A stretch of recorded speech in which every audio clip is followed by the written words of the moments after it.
디지털 세상 속에 가장 편안한 공간 놀디 라디오 지금 바로 시작합니다. 어느 봄날이었습니다. 해외에서 유학 중인 자녀를 뒷바라지하면서 묵묵하게 살아가는 평범한 가정 A씨. 타지에서 고생하는 아이를 위해서 생활비를 조금이라도 아껴보려던 그의 평화로운 일상을 완전히 산산조각 낸 것은 그 온라인 커뮤니티에 올라온 짧은 게시글 한 통이었습니다. 네, 진짜 우리 주변에서 너무 흔하게 볼 수 있는 그런 평범한 가족의 이야기잖아요. 맞아요. 지금 이 방송을 듣고 계신 청취자 여러분, 안녕하십니까? 오늘 우리가 파헤칠 6시 내부안의 미션은 바로 이것입니다. 우리의 지극히 평범하고 선량한 그 알뜰함이 도대체 어떻게 국제 범죄 조직의 먹잇감이 되는지 그 비열한 수법을 낱낱이 해보하고요. 여러분의 자산을 지켜낼 확실한 방어벽을 세워드리겠습니다. 오늘 다룰 이 사건 기록을 보면요. 정말 등골이 서늘해지거든요.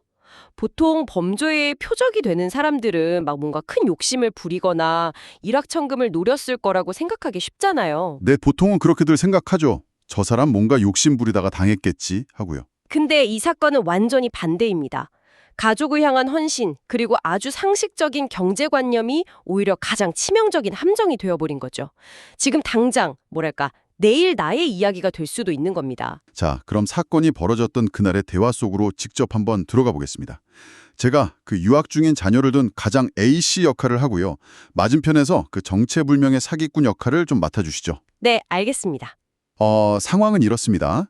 A씨가 유학 중인 자녀한테 보낼 달러를 구하려고 그 중고거래 커뮤니티를 막 보고 있던 중이었어요. 은행보다 훨씬 저렴한 수수료로 달러 개인간 환전해드립니다. 빠르고 안전하게 모십니다. 저기 게시글 보고 연락드렸는데요. 혹시 달러 환전 아직 가능한가요? 제가 아이 유학비 때문에 달러가 좀 필요한데 은행 수수료가 매달 너무 부담돼서요. 아이고, 유학생 부모님이시군요. 타지에서 아이 공부시키시느라 고생이 참 많으십니다.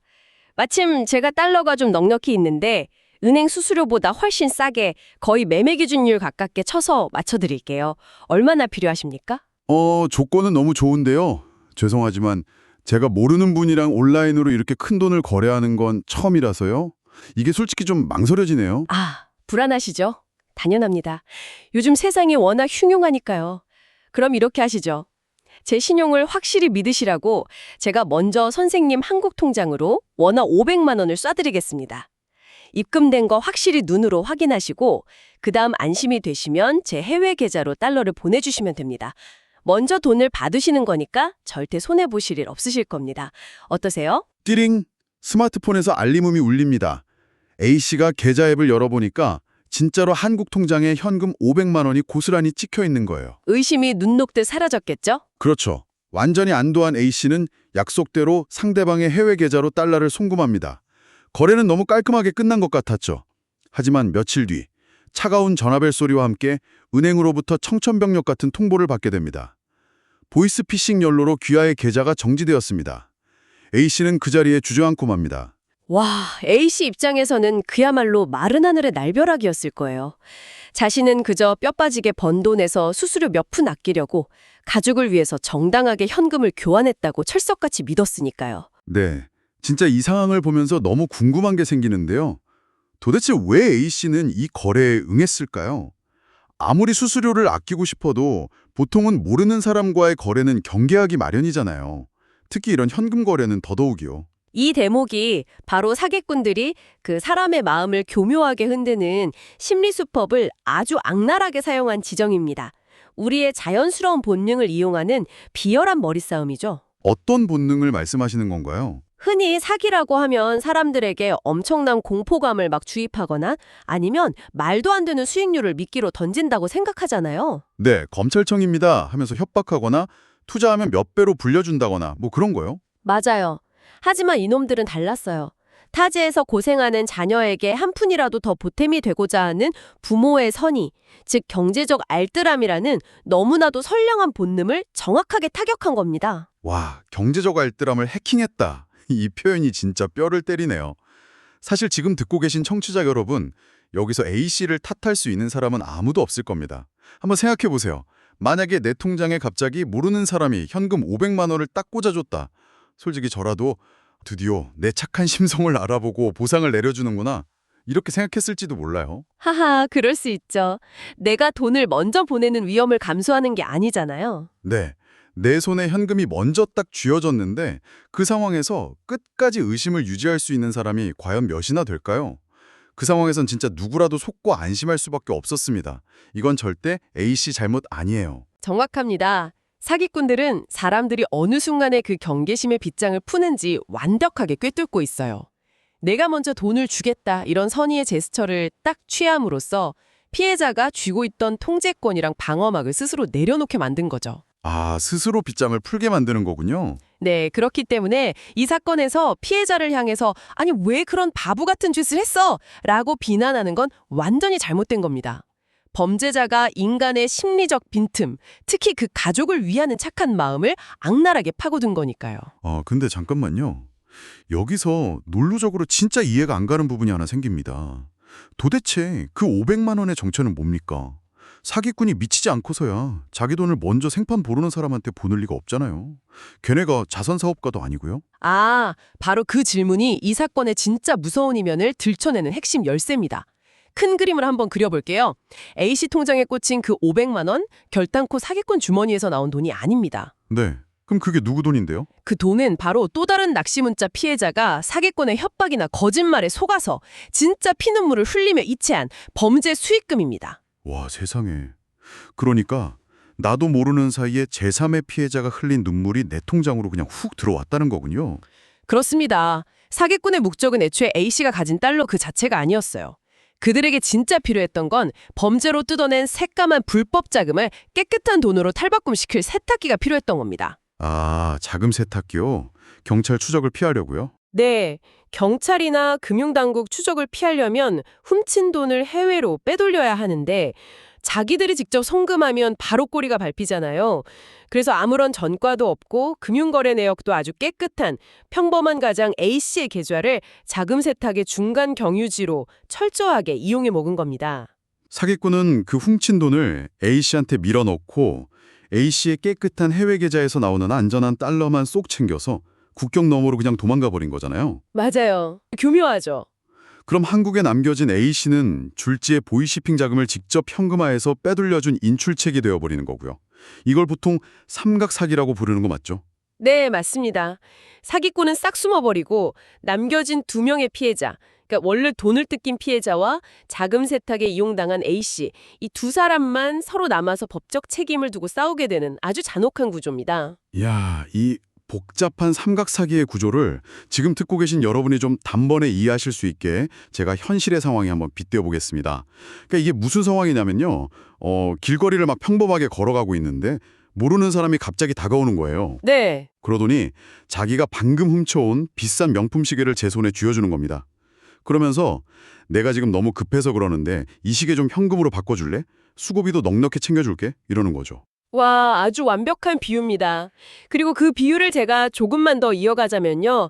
당신이 그 훔친 시계를 들고 금은방에 가서 돈으로 바꾸는 바로 그 순간 현장을 딱 덮친 경찰에게 현행범으로 체포되는 것과 같습니다. 헐, 내가 시계를 직접 훔친 것도 아닌데 체포가 된다고요? 네, 디지털 공간에서 숫자가 오가는 일이라 당장 실감이 안 날 뿐이지 본질은 그 작물 거래와 단일 %도 다르지 않습니다. 그러니까 내가 직접 남의 집 담벼락을 넘어서 시계를 훔친 적이 단 한 번도 없어도 결국 그 훔친 물건을 현금화해준 순간 꼼짝없는 공범이 되어버린다는 거군요. 맞습니다. 은행 시스템이나 경찰 데이터베이스에는 변명할 여지 없는 기록이 남거든요. A씨 통장으로 명백한 범죄 수익금이 입금되었고 그 돈과 동일한 가치의 자산이 다시 A씨의 손을 거쳐서 해외로 빠져나갔다는 아주 기계적인 팩트요. 시스템은 그걸 구별할 능력이 없겠네요. 그렇죠. 시스템은 A씨가 선의로 수수료 아끼려던 피해자인지 아니면 거대 자금 세탁 조직의 핵심 인물인지 단숨에 구분해낼 지능이 없습니다. 그래서 피해금이 더 퍼져나가는 걸 막기 위해 기계적으로 그리고 즉각적으로 A씨의 모든 금융 계좌를 꽁꽁 얼려버리는 지급정지 조치를 내리는 겁니다. 와, 계좌가 묶인다는 거 이거 진짜 말로만 들으면 며칠 좀 불편하겠지 싶지만 실제로는 일성이 완전히 마비되는 거잖아요. 당장 내일 빠져나가야 될 대출이자, 공과금, 카드 대금 결제 이거 다 막혀버리고요. 월급이 들어와도 한 푼도 권해 쓸 수가 없잖아요. 아유, 단순한 불편함 차원이 절대 아닙니다. 그냥 경제적 사형 선고나 다름없어요. 게다가 경찰서에 불려가서 강도 높은 조사를 받아야 합니다. 수사관 앞에서는 저 그냥 수수료 아끼려고 그랬어요. 이 변명만으로는 절대 부족하거든요. 그럼 내가 범죄자가 아니라는 걸 내가 증명해야 되나요? 네, 본인이 사기 조직과 한 통속이 아니라는 것, 나도 속아서 철저히 이용당했다는 사실을 그 낯선 법률 용어들이랑 싸워가면서 스스로 입증해야 합니다. 이 길고 고통스러운 싸움이 끝날 때까지 평범한 일상은 영원히 정지되는 거예요. 솔직히 듣다 보니까 너무 억울하고 진짜 분통이 터지네요. 수수료 몇 푼 아끼려다가 진짜 상상조차 못한 엄청난 대가를 치르게 되는 거네요. 그러니까요. 그렇다면 우리는 이 교묘하고 비열한 덫을 피하기 위해서 도대체 어떻게 대처해야 할까요? 막연하게 여러분 조심하세요 이런 말은 아무짝에도 쓸모가 없다는 걸 우리 모두 알고 있습니다. 지금 당장 우리 청취자 여러분의 머릿속에 그리고 스마트폰에 설치해야 할 안전을 내 몸에 익히는 구체적인 방법 좀 알려주시죠. 좋습니다. 한번 제대로 배워두면 평생 여러분의 자산을 지켜줄 수 있는 디지털 방어 기술 3가지 원칙으로 명확하게 정리해드리겠습니다. 네, 첫 번째는 뭡니까? 첫째, 당근마켓 같은 중고거래 앱이나 온라인 커뮤니티를 통한 개인 간 외화 환전 거래는 오늘 이 시간부로 여러분 인생에서 완벽하게 지워버리십시오. 절대 금지입니다. 아예 쳐다보지도 말라는 거군요. 그냥 중고거래 앱에서 안 쓰는 물건 파는 것처럼 가볍게 생각할 게 절대 아니라는 거네요. 내 머릿속의 기본 설정값 자체를 완전히 뜯어고쳐야 돼요. 온라인에서 모르는 사람과 하는 개인 간 환전은 알뜰한 중고거래가 아니라 100% 자금 세탁의 함정이다. 이렇게 새기셔야 합니다. 환전은 중고 자전거 파는 게 아니다. 맞아요. 생각해 보십시오. 얼굴도 이름도 모르는 사람이 굳이 안전한 은행 놔두고 위험을 감수하면서까지 낯선 사람과 현금을 맞교환하자고 제안을 합니다. 그 이면에는 그렇게 복잡하고 은밀한 방식을 써야만 하는 불법적인 이유가 반드시 숨어 있는 거예요. 명심하겠습니다. 환전은 자금 세탁소에 내 통장을 대여해 주는 것과 같다. 자, 그렇다면 첫 번째 원칙은 확실히 알겠습니다. 근데 두 번째 방어 기술로 넘어가기 전에 솔직히 반론을 좀 제기하지 않을 수가 없네요. 어떤 반론이죠? 전문가시니까 당연히 원칙대로 말씀하시겠지만 현실을 살아가는 부모 입장에서는 은행 수수료가 너무 가혹할 때가 진짜 많거든요. 매달 아이한테 송금할 때마다 떼이는 그 돈. 1년 모으면 진짜 치킨이 몇 마리고 아이 책이 몇 권입니까? 조금이라도 싼 방법을 찾아 헤매는 건 부모로서 너무 당연한 본능 아닐까요? 계속 그 비싼 은행 수수료를 그냥 군말 없이 내라는 말씀이십니까? 그 마음 너무나도 깊이 공감합니다. 피 같은 돈 수수료로 빠져나갈 때마다 진짜 속쓰린 건 저도 마찬가지니까요. 두 번째 원칙, 환전과 해외 송금은 무조건 예외 없이 정식 은행이나 합법적인 금융 플랫폼만을 이용하셔야 합니다. 그 수수료는요, 은행이라는 기관에 억울하게 뺏기는 돈이 아닙니다. 뺏기는 돈이 아니다? 그럼 뭡니까? 내 전 재산과 내 가족의 평화로운 일상, 그리고 나를 범죄자라는 오명으로부터 지켜주는 가장 저렴하고 강력한 보안 비용입니다. 수만 원의 보안 비용 아끼려다가 수백, 수천만 원의 전 재산이 은행에 다 묶이고 경찰서 들럭거리면서 직장까지 잃을 뻔한 최악의 시나리오를 한번 떠올려 보십시오. 은행 수수료 명세서 보실 때마다 오늘도 내 안전을 지켜냈구나 이렇게 안도하셔야 합니다. 와, 수수료는 저렴한 보안 비용이다. 이 관점의 전환 하나만으로도 사기 유혹을 단박에 쳐낼 수 있겠네요. 그럼 마지막 세 번째 방어 기술은 뭔가요? 가장 현실적이고 중요한 대처법인데요. 세 번째, 만약에 이미 내 통장에 모르는 돈이 들어왔거나 의심스러운 거래에 아주 조금이라도 발을 들였다는 싸늘한 직감이 든다면 원칙 중심의 보수적 대응을 하셔야 합니다. 혼자서 수습하려고 하지 마시고요. 지체 없이 공식 기관의 도움을 요청하십시오. 원칙 중심의 보수적 대응. 이게 구체적으로 무슨 뜻인가요? 내가 직접 나서서 이 꼬인 실타래를 풀려고 시도조차 하지 말라는 건가요? 네, 그게 핵심입니다. 아주 많은 분들이 진짜 치명적인 실수를 저지르는 구간이 바로 여긴데요. 통장에 모르는 돈 500만 원이 턱하니 들어왔을 때 당황하거나 혹은 아주 착한 심성 때문에 누군가 실수로 보냈나 보다. 큰일 나기 전에 내가 얼른 다시 돌려줘야지 하면서 송금인한테 개인적으로 막 연락을 취합니다. 저라도 그럴 것 같아요. 그리고 받은 돈을 그대로 다시 이체해버리죠. 이거 절대로 하시면 안 됩니다. 아니, 남의 돈 안 먹고 착하게 돌려주겠다는데 그게 왜 문제가 되는 겁니까?